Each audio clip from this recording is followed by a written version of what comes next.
आकाशबाणी कोलकाता खबर पढ़ाई धनंजय सोरेन। दिसोम रे कोरोना रेना अवस्था आर तायम दाराम अनलॉक इदी कते गालमाराव लगिन माराम मंत्री मानतान नरेंद्र मोदी दारायकान बाले और सगुन मा हिलो सानाम पनत रेन मुख्यमंत्री आर तालमा शासित टोठारेन शासनिय को तुलुज आरहों दुपुड़ुब ए दोहोया। वीडियो कॉन्फ्रेंस तालाते नोआ दुपुड़ुब रे दिसोम रेना कवडी अरी जिनाव अरु लगिन जुदा जुदा पौड़ी इदी कते हों गापालमाराव हुई दाड़े आमेंते आय उमानोग कना। दाराकान सगुन मा हिलो पश्चिम बांगला घालो गुट गेमोल गोटांग पनत रेन मुख्यमंत्री को साव आर बाले माह हिलो दो बागे मिन गोटांग पनत आर तालमे शासित टोठारेन मुख्यमंत्री को साव मारांग मंत्री दुपुड़ुब हुयुआ मेनते सरकारी डगर लेकाते बड़ाय ᱧᱟᱢ आकना। कोरोना भाइरस अवस्था चेतान उयहर अचुर कते दिल्ली हाईकोर्ट दो जातीयारी राजगार रेना अस्पताल करे मेना आटेत पारकम और वेंटिलेटर रिया लेखा बड़ का लगिन तालमा और दिल्ली सरकार हुकुम में एम आकात किना। दिल्ली हाईकोर्ट ने मुणुत बिचारिया डी.एन. पेटेल हा आयुर सुतु डिविशन बेंच दो तीनिन गान अर्जी दिसे नोआ हुकुम दो एम आकादा। नोते तालमा स्वराष्ट्र मंत्री मानतान अमित शाह दिल्ली रिना कोरोना अवस्था इदी कते गालोज गोटा लगिन गापा जोगो पनत गमके मानतान अनिल बैजल और मुख्यमंत्री मानतान अरविंद केजरीवाल घालो लाफांग हुदरेन अमलिया को साव मिद लक्तियाना दुपुड़ुब रे ᱧᱟᱯᱟᱢᱟ।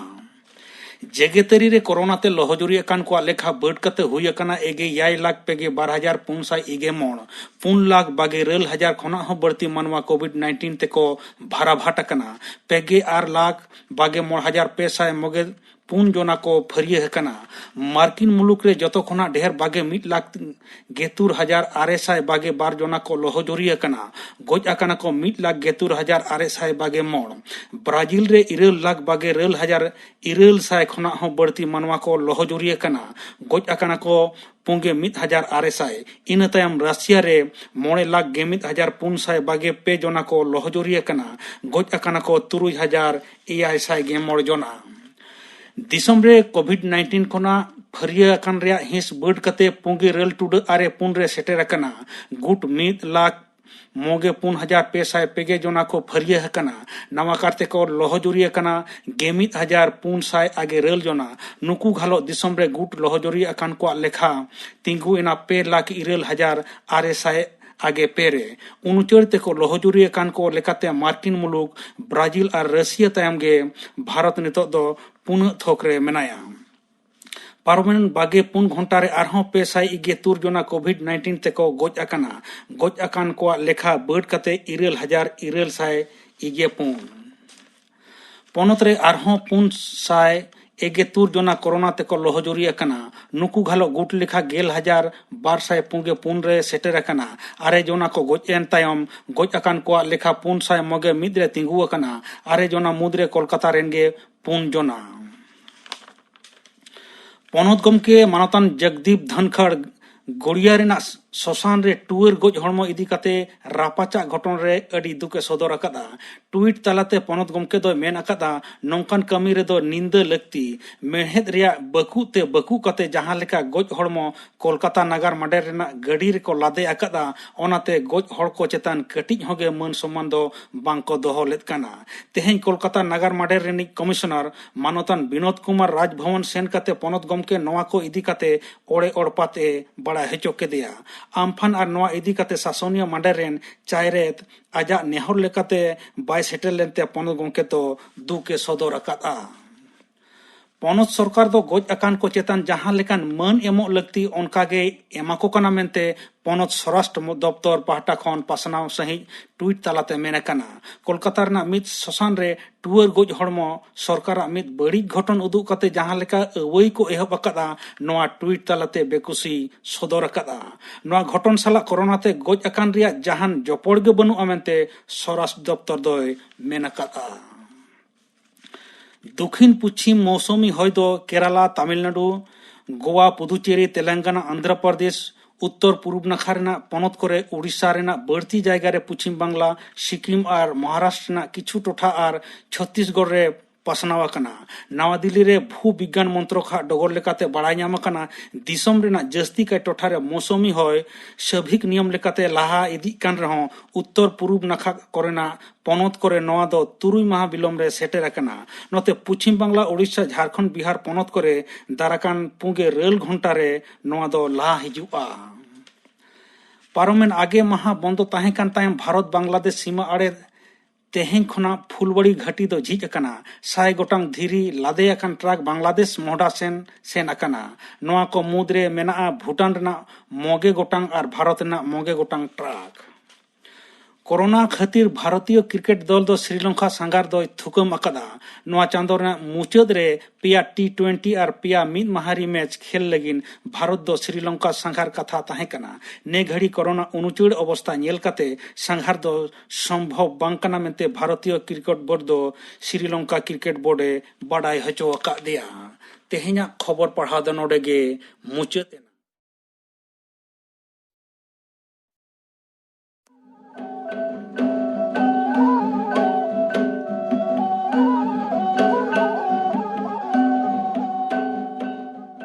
आकाशबाणी कोलकाता रिया गीतांजलि उछन तालमा खन 597 गेट 3 मीटर रे उछन कान आखड़ा पे आजोमेदा।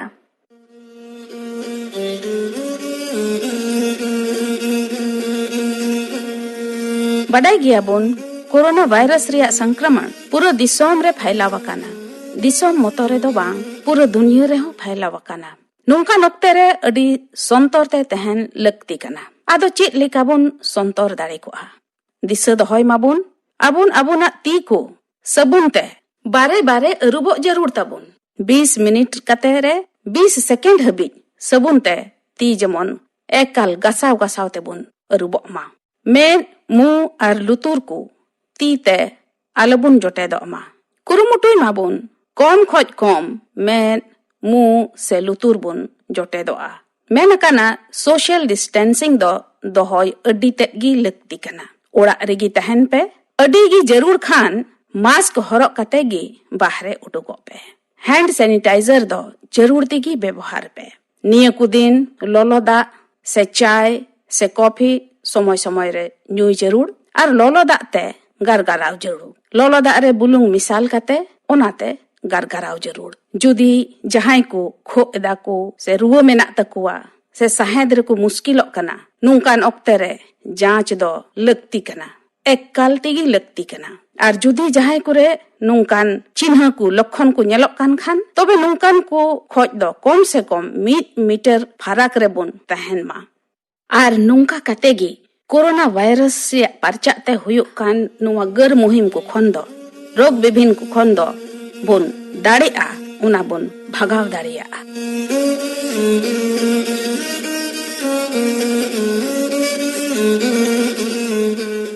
नीतो आजम ताबुन पे गायन मीत गेले गिद्र एंगात ओला कादाय आदित्य मित्र शांताली सापड़ावा कादाय सुशील हेम्ब्रम।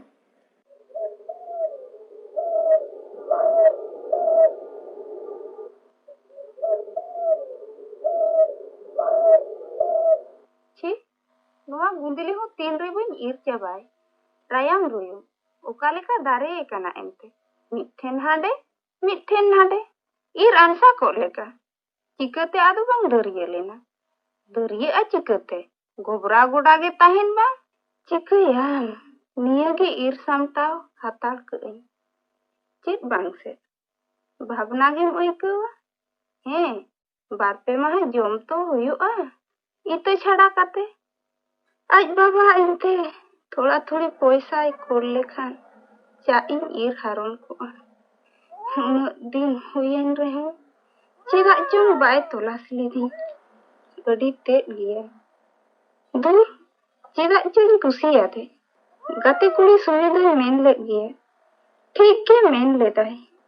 चेत भला मेन लेता छी नुआ बुहो हो चेत बा मेन बांग दो गुरिज ते पेरेज मेना बांग दो चेत कटिज चुलुंग दिशा कथा हूँ हिड़िñoᱜᱼᱟ ओ चेत बाय मेन ले अडी मोज हे दिशा किदई मेन ले दाय रेंगे गिया को ना आलोम कुसिया बरम चो डेमका गे कुसियाय में मोज होय मोज गिया आर किसण होको किसणा मेरम भिडी गई कड़ाते पेरेज गोड़ा ताको तोआ दाहे मा बाको पूछो सरी गिला डेमका गे चाचो गाते कुड़िया कथा गे बन सेना डेमका ठेन दो सरी गे सुख तिगिन ताही को डेमका हो एंते इदिन दो मेन लेट गिया इंगे तो बन कुसी लेना आर इन बाबा होय मेन केदा हाबो दो रेंगेज होर अडी नाचार होर किसर होर दो बांगबुन बाला कोआ इन गोगो दोय मेन लेट गिया किसर ओड़ा रेगे चुड़की दोय साजाआ मेनखान इन बाबा सामांग रे इन गोगो कथा दो जस्ती तया बाला छे चेदी हुदिसोग काना छय से डेमका बाय इदी लिदी नेतार हो इन ᱧᱩᱛᱩᱢ ते डंगुआ गे मेनाया रामचांद चेले चों कुसी आय हाराम बिदल रे इन मा ने तो मिद गेले गिदरा इंगा थोर इंगा ते लेन रहूं सुख दो उकुर सुख दो ᱧᱟᱢ लेदा आज बाबा मा बरिन ते दड़ के हेरेल हपना कथा दो अड़ी तेज बांग जोआ हे मेन के दाय सेन तोरा गे चिट्ठी अमिन पैसा कुलाम पैसा ने चिट्ठी धोकड़ा चेले बड़ी केते उन दम एदरे संगीना मासे नेल में चेक लेखाते मीरू दो हारा के दिया नुन मारांग तेणे तेणे एरोड़ा बपुड़ी रोड आंजमते मेन आहा नेलते कुसी उतरो आम एकाल आम लेका गिता मेन आहा मिदम हिजू से हार नेल इदियम से सरी से नासिनी रोड़ेदा हम दम मेनेदा जानी एड़े एड़े की मिताम काना बांगा हम तो चाइन एड़े कई के मा एकाल सरी उतर गे हिजू में से नेले में हिया कथा रे जुदी नासिना हूँ एड़े कथा में ᱧᱟᱢ लेखान थोतना थपाई में डाटा दाल जुर गोत्ती में जहाँ लिखा गे मितई बई माना मिया हम रिन धोन काना जहाँ लिखा गे मितई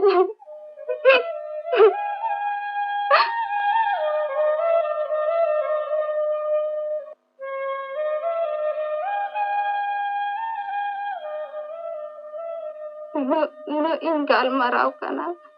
एन हो बाम आजुमिदा मिहु मेरो इया कथा को आजम केदा मानेल को सीमा आड़े रे बुरुम थिर कते इन सेन को कोयो ओकादा उनको और आम से आम सीधा दुलर तो ओका एंतामा मीठे गेम दुलर ले दिया सीधा दुलर होने डंगुआ बिदल दिसई दाम से बांगा दिन मा धारे बुटरे दूर कते चेरे मिन लेदा मासे वाला आमगे दिसई में बालांग बापा का चुड़के बापला मिन कते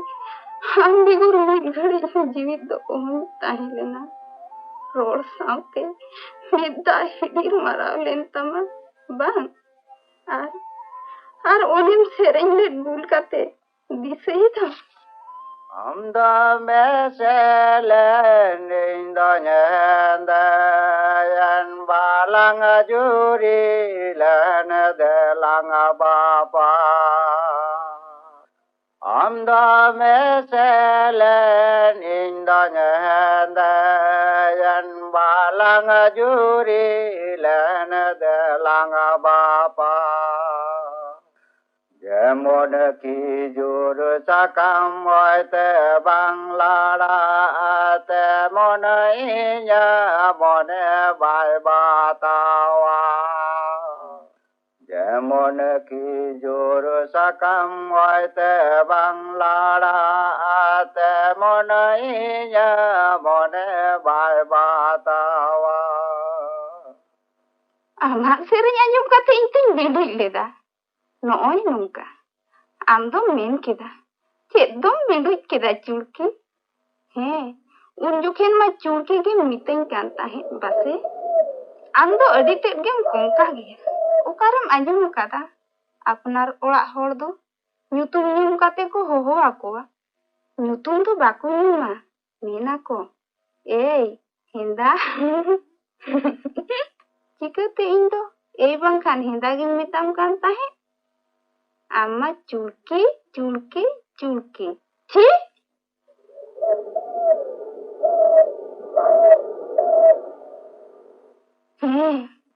ado amge thor chulkim mitany reho कुंकिम मितኝ रहो जहानाक गे बाचुई माना लेत में नेतार खान बेटी इंगाते मेन किया हे एंते बासे तीना मोज आंजम कोआ तीना रस्कኝ ऐकव किया दाएम होज जोखेन तुम मेन की देसे बेटी इंगात थोड़ा गन दा छाट छाट तेता अकदिन इन हचो एंते बेटी अपात गिन मेन केमा आर नितो दो उकायन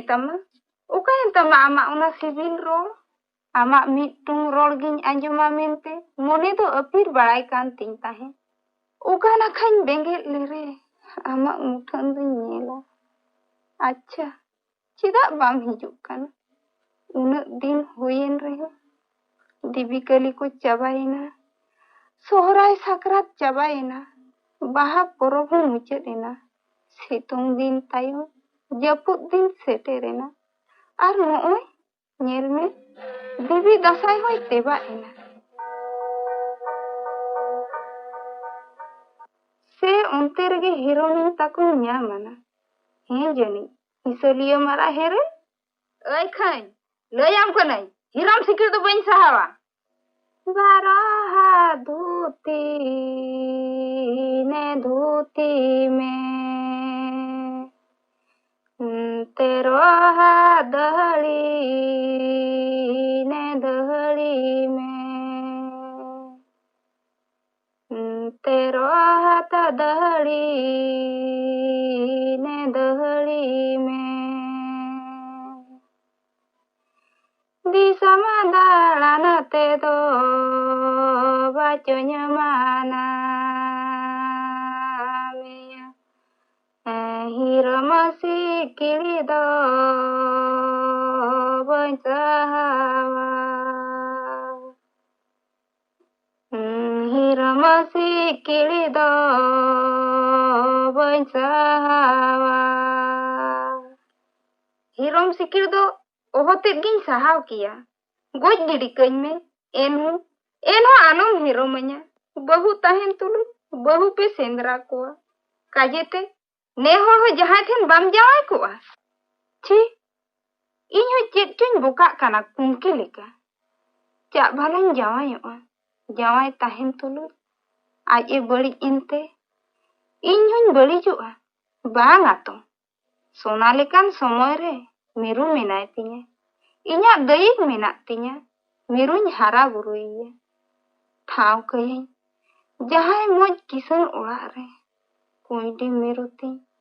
सोना लेकान जावाइन सेंद्रा कोआ इन मतो गे आज हचो मेनाय गे पेला बाको मेना आज बाबा मेनाय तुलुई हपन एराते ठावे कान रे बाय हेज लेना चेद लेकान आपात कानाय बाको दुसविña चांदो बोंगा पोकारे मेना ना इन नाचार सेन नासेना बड़े बेंगेद में से तीना मुहिम रे मिनाया जोम न्यू रे ठीक बांगा नालहा तुमल कतेñ अगुई रे इन आर इन रिन मिरु लगी मेनखान कुड़ी हपन दो चिदा एम जानम लिदिña चांदो नालहा तुमलिन चला रे टेरा टेरा ते को बेंगेद इña इस ओका रे हो सुख दो बांगा नितो दो हमके आस हमके भरोसा चांद मुंगा उना इन नेहरो कान रे बाम आंजोमिदा आम हूं सरी से नासे को मेना आबुरेन गोड़ो इतो चांद मुंगा मिनाया घर मुहिम कोन उन्हीं की बांचा बुनाय ओवार बुनाय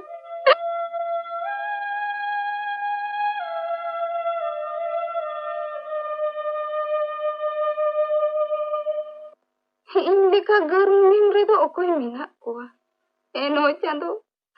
बाचुम सदरोग काना एनो चांदो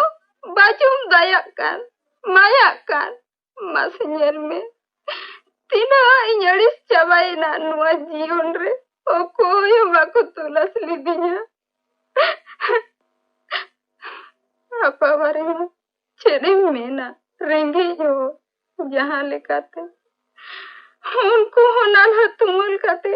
लाज पेरेज बांग रहे हो मीट बार लपेट को ᱧᱟᱢᱮᱫᱟ उनको के उन्हें नाचार होका खुंदो इन दो को पुरोइया अखरी वीडियो चरिए कोण गे इन लगी तो तुम दिना होका सेño इन लगी तो डहार बनवा गोटा के ऐसे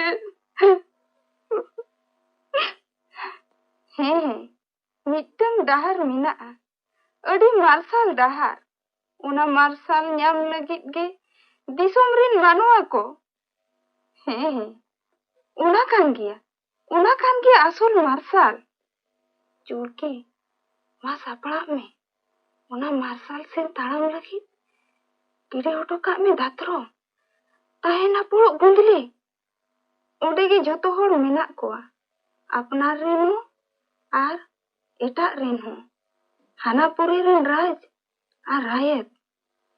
बास नहीं ढीपरे बास नहीं ढीपरे बास नहीं ढीपरे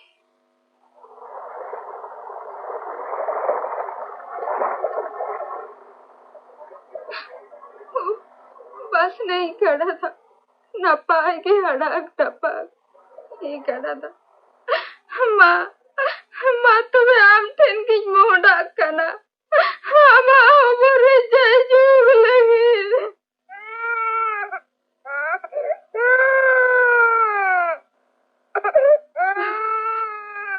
ओह बेरे दुलर मेरू तो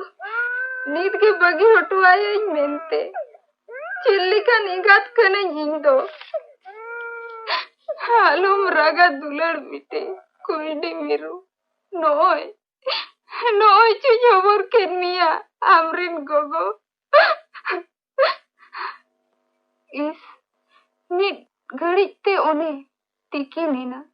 बहुत चितान सिंचा दो तीन रेचोय हेज सेटेर काना मिहु को राजों काना गई दिसते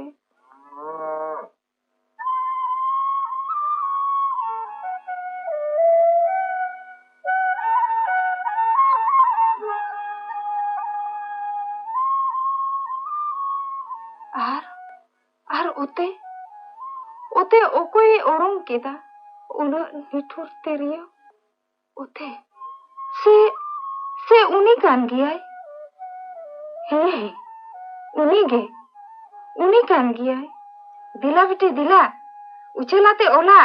आम बाबा हेज बिटी आम बाबा हे दिला दिला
आकाशवाणी कोलकाता ग्रामीण সংবাদ